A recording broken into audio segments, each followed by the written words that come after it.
शेतकऱ्यांना अखंडित वीज पुरवठा व्हावा म्हणून सौर कृषी पंप आणि बळीराजा मोफत वीज योजना अशा दोन योजनांची सुरुवात संभाजीनगरच्या लाडक्या बहिणींच्या मेळाव्यात देवाभाऊंच्या उपस्थितीत करण्यात आली आहे।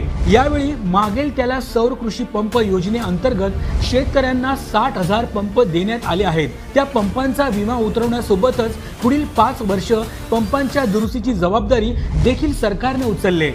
छत्रपती संभाजीनगरमध्ये सर्वाधिक सौर कृषी पंप लावण्यात आले आहेत।